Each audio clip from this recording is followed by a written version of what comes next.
In a black star-sprinkled sky, we soar backward over Earth. As massive block letters of gold and silver orbit into view, we pass to the dark side of the planet, where the continents show the speckled, electrified glow of hundreds of cities. The planet eclipses the sun, and the massive words hover front and center. Universal, 100th Anniversary, a Comcast company.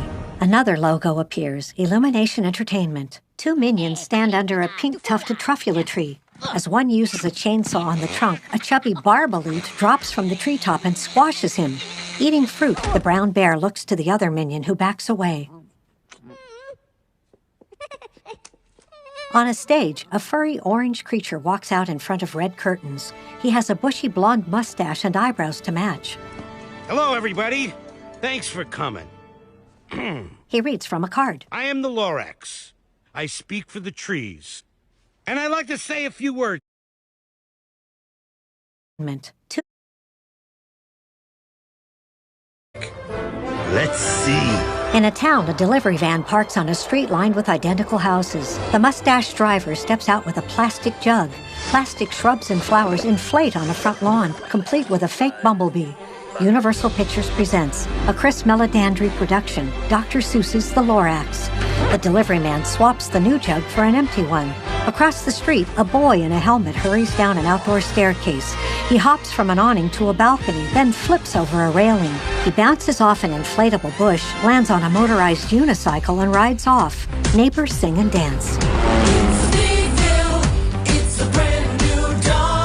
A man rides off in a monster truck that balances on one giant tire. A man pumps air into a bush. It pops. People gather in a town center. As children play on a tree, a kid pulls a lever and the treetop lowers.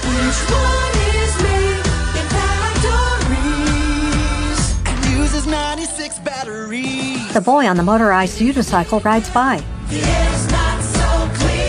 The delivery man carries a new plastic jug into a woman's house. So we buy it fresh. Comes out this machine. She pays him. He smells the money. She smells the air. We don't want to know. The delivery man falls through a manhole. A little boy swims in a pond.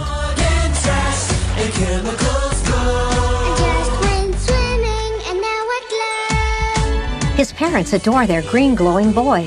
Now a snowboarder rides a half-pipe. Snow lands on a guy in a bathing suit on an artificial beach. Including this brand new parking lot. In the double-decker lot, drivers stand on their hoods and sing. A mother and son flying kites see a blimp-like airship spewing yucky exhaust. On board, a little man with black bangs grins in his big chair. That became a zillionaire! O'Hare skydives into town. As the boy in the helmet buys something at a toy shop, O'Hare waves from under his parachute. The delivery man leads a parade.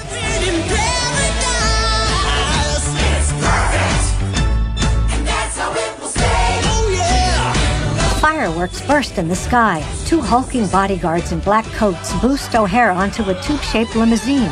The delivery man does the splits on its roof. The townsfolk go about their business. The delivery man, still in his split, is on his patchy lawn. He turns and peers.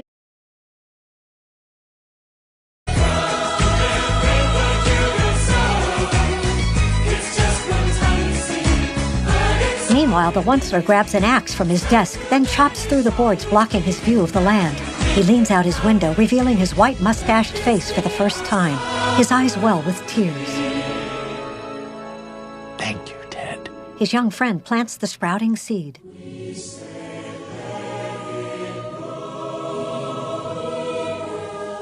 Audrey gives him a kiss on the cheek and his eyes bulge.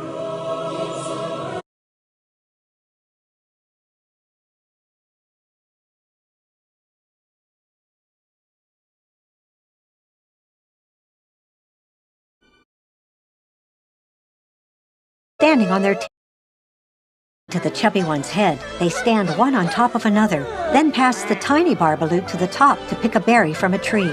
A yellow-bodied swan with a long orange neck takes off from a nest above, leaving behind a yawning baby bird. The three humming fish hop up on a rock in the river, standing on their tails like feet. They slide back down into the water. This is it! As he plays his electric guitar, two barbaloots gawk. This is the place! These...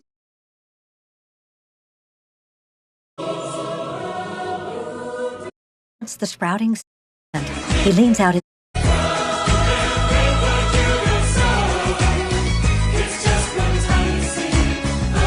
Meanwhile, the Onceler grabs an axe from his desk, then chops through the boards blocking his view of the land. He leans out his window, revealing his white mustached face for the first time. His eyes well with tears. Thank you, Ted. His young friend plants the sprouting seed.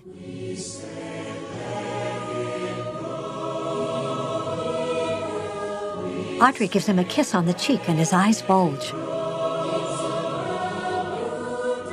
Grammy Norma shuffles over with a watering can and showers the tiny pink-tufted sprout.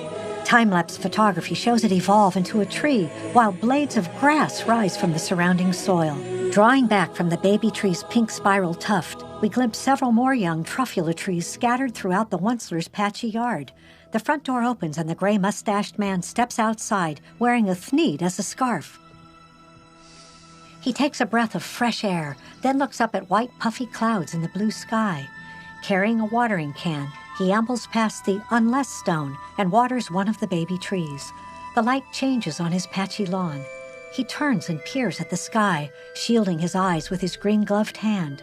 A swan flies down, eclipsing the radiant sun. Flapping its wings, the bird flies past the Onceler, then soars back into the sky. The old man smiles, then notices something and turns to a shaft of light beaming down from above. The lorax descends gently. The Onceler widens his eyes, raising his bushy eyebrows. He watches the blonde mustached monster descend to the circle of cobblestones. Perched on the rounded unless stone, the lorax gazes at his old friend.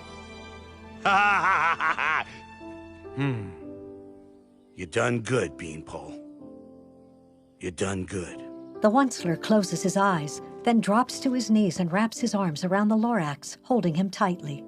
As they finish their embrace, our view draws back, giving us a glimpse of the mountains surrounding the Onceler's three-story home. By the way, nice mustache. As our view rises into the clear blue sky, a quote appears. Unless someone like you cares a whole awful lot, nothing is going to get better. It's not. Dr. Seuss. Now under the words "the end," the three humming fish slide into view. They dance, snaking their fins from side to side, then do the running man. The middle fish dances solo, then gestures for the fish on our left to take over. They both point to the fish on our right, who vogues. The middle fish dances near to us, then directs us up and to the right. The lorax emerges from a truffula treetop. Pipsqueak and a humming fish pop up beside by Dr. Seuss.